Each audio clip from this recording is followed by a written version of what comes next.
اعوذ باللہ من الشیطان الرجیم بسم اللہ الرحمن الرحیم قل یا ایہا الناس قد جاءکم الحق من ربکم فمن اہتدى فإنما يهتدي لنفسه ومن ضل فإنما يضل عليها وما أنا عليكم بوكيل واتبع ما يوحى إليك واصبر حتى يحكم الله وهو خير الحاكمين۔ اللہ رب العالمین نے ارشاد فرمایا، قل یا ایہا الناس،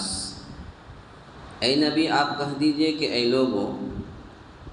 تمہارے پاس تمہارے رب کی طرف سے حق آ گیا ہے۔ فمن اہتدی فانما یہتدی لنفسہ، جو شخص بھی ہدایت پائی تو گویا کہ وہ اپنے ہی لیے ہدایت کو پا لیا۔ ومن ضل فانما یضل علیہا، اور جس شخص نے گمراہی پائی تو گویا کہ وہ اپنے ہی لیے گمراہی کو اختیار کیا۔ وما انا علیکم بوکیل، اور میں وکیل نہیں ہوں۔ واتبع ما یوحی الیک واصبر حتی یحکم اللہ، اے نبی جو وحی آپ کی طرف کی جاتی ہے آپ اس کی اتباع کیجیے اور صبر کیجیے، حتی یحکم اللہ یہاں تک کہ اللہ فیصلہ کر دے، وہو خیر الحاکمین، اور وہ سب سے بہتر فیصلہ کرنے والا ہے۔ یہ سورہ یونس کی آخری 2 آیات ہیں۔ کل سے انشاءاللہ سورہ ہود شروع کی جائے گی۔ اس 2 آیت کے اندر یہ پیغام دیا اللہ رب العالمین نے کہ انبیاء علیہم السلام بھی وحی الہی کے تابع ہیں، یعنی نبی محمد صلی اللہ علیہ وسلم کے اوپر جو بھی آیتیں نازل ہوتی تھی سارے صحابہ کرام اس کی اتباع کرتے تھے اور نبی کریم صلی اللہ علیہ وسلم کی ایک ایک بات کو مانتے تھے۔ تو انہی کا ذکر ہے کہ اللہ کے نبی کے ذریعے سے اللہ رب العالمین کہلوا رہا ہے، آپ کہہ دیجئے کہ اے لوگوں تمہارے پاس تمہارے رب کی طرف سے حق آ گیا ہے۔ اب جو شخص ہدایت کے راستے پر آتا ہے، اچھائی کے راستے میں آتا ہے، صراط مستقیم کے راستے میں آتا ہے تو اس کا انجام بھی اچھا ہوگا، اور جو لوگ برائی کے راستے میں آتا ہے اس کا انجام بہت برا ہوگا۔ تو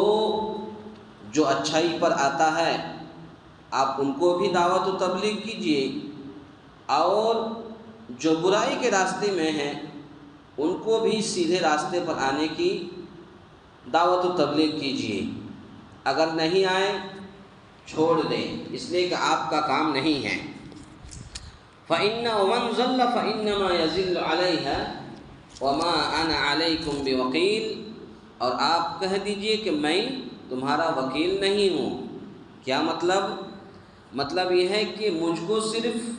وحی پہنچانا ہے، مجھ کو جتنا کام دیا تھا اللہ رب العالمین نے میں نے کر دیا، اب تم اس بات کو مانو یا نہ مانو یہ تمہارا معاملہ اللہ کے ساتھ ہے، اللہ تمہارے ساتھ جو بھی کرے گا۔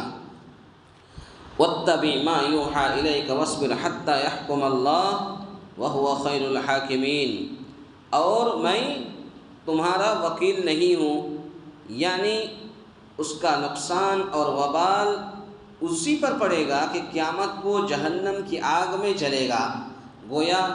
کوئی ہدایت کا راستہ اپنائے گا تو اس سے کوئی اللہ کی طاقت میں اضافہ نہیں کر سکتا،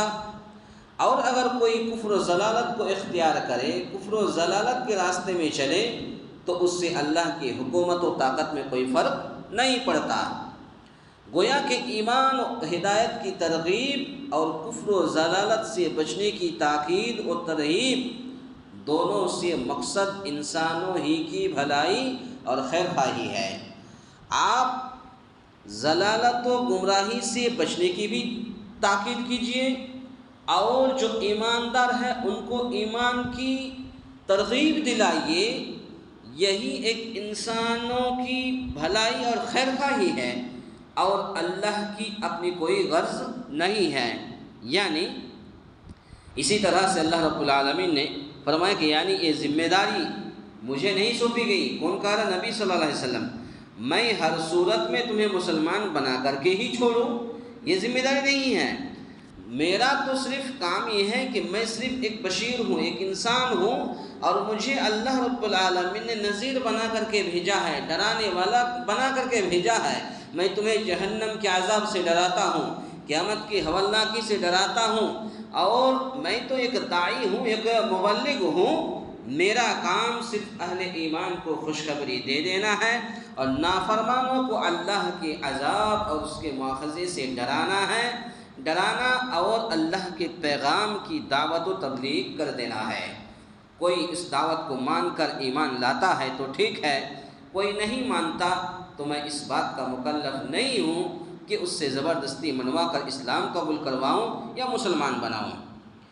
اس کے بعد اللہ رب العالمین نے فرمایا وَاتَّبِعْ مَا يُوحَىٰ إِلَيْكَ وَاصْبِرْ حَتَّىٰ يَحْكُمَ اللَّهُ، کہ اللہ تعالیٰ جس چیز کی وحی کرے آپ اسے مضبوطی سے پکڑ لیں، جس کا امر کرے اسے عمل میں لائیں، جس سے روکے رک جائیں، یعنی جس کا حکم دے اس کو عمل میں لائیں اور جس سے رکے رک جائیں، اور کسی چیز میں کوتاہی نہ کریں، اور وحی کی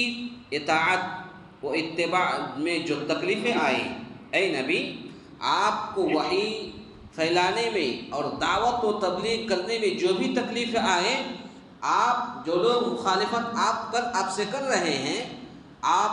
صرف صبر کریں، اور ایذائیں پہنچے یا کچھ بھی تکلیفیں پہنچے اور دعوت و تبلیغ کی راہ میں جن دشواریوں سے گزرنا پڑے ان پر آپ صبر کریں اور ان پر ثابت قدمی سے سب کا مقابلہ کریں۔ اسی طرح سے کیونکہ اس کا علم بھی کامل ہے اور اس کی قدرت و طاقت بھی وسیع ہے اور اس کی رحمت بھی عام ہے، اس لیے اس سے زیادہ بہتر فیصلہ کرنے والا اور کون ہو سکتا ہے؟ حتیٰ یحکم اللہ، یہاں تک کہ اللہ فیصلہ کر دے، وَهُوَ خَيْرُ الْحَاكِمِينَ، اور اللہ سب سے بہتر فیصلہ کرنے والا ہے۔ آپ ساری تکلیفوں کو برداشت کرتے ہوئے اور ساری تکلیفوں پر صبر کرتے ہوئے